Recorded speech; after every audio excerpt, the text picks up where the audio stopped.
গত সোমবার 22শে সেপ্টেম্বর দুপুরে মাদারীপুরের কালকিনি উপজেলা বিএনপির আয়োজনে উপজেলা মুক্তিযোদ্ধা কমপ্লেক্স ভবনে আসন্ন দুর্গাপূজা উৎসব শান্তিপূর্ণভাবে করার লক্ষ্যে সনাতন ধর্মীদের সাথে এক মত বিনিময় সভার আয়োজন করা হয়। উক্ত সভায় প্রধান অতিথি হিসাবে উপস্থিত ছিলেন বাংলাদেশ জাতীয়তাবাদী দল বিএনপির কেন্দ্রীয় নির্বাহী কমিটির সহ গণশিক্ষা বিষয়ক সম্পাদক আনিসুর রহমান তালুকদার খোকন।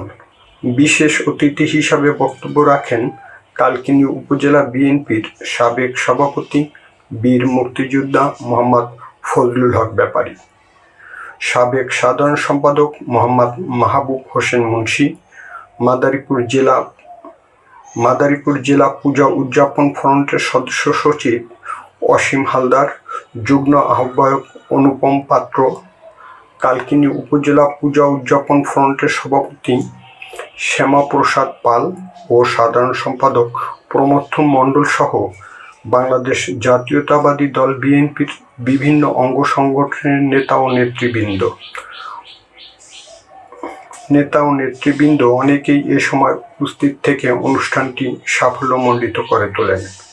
অন্যান্য বক্তারা সহ প্রধান অতিথি তার বক্তব্যে বলেন, বিএনপি ক্ষমতায় এলে আগামী বাংলাদেশ হবে সাম্প্রদায়িক সম্প্রীতির একটি রোল মডেল।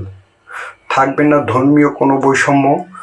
পূজা মণ্ডপে যারা ভাঙচুর করে রাজনৈতিক ফায়দা লুটতে চায় তাদের এবার কঠোরভাবে জবাব দেওয়া হবে বলে মন্তব্য করেন। বক্তব্যে তিনি আরও বলেন,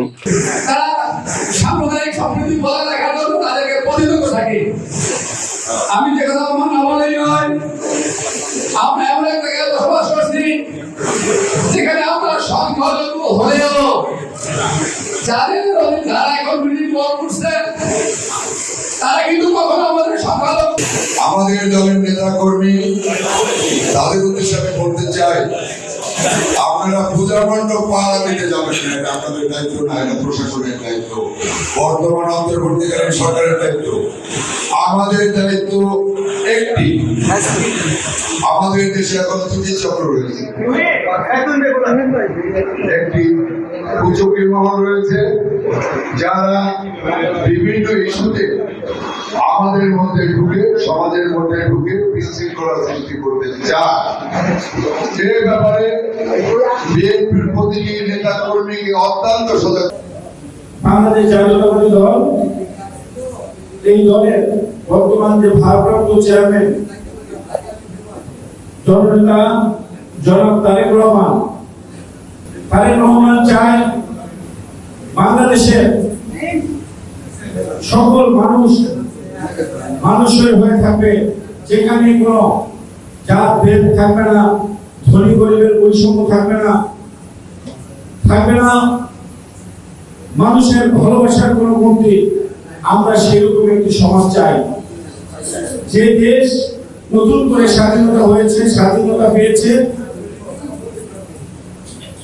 সেই 17 বছরের ফ্যাসিস্টদের বিরুদ্ধে যুদ্ধ করে যারা শহীদ হয়েছেন তাদের রক্ত এবং তাদের পরিবারের যে বাংলাদেশের প্রতি যে ভালোবাসা এবং তাদের যে ত্যাগ, তার প্রতি শ্রদ্ধা জানিয়ে আমরা আশা করি এই নতুন স্বাধীনতার স্বাদ বাংলাদেশের প্রতিটি মানুষ যেন ভোগ করতে পারে।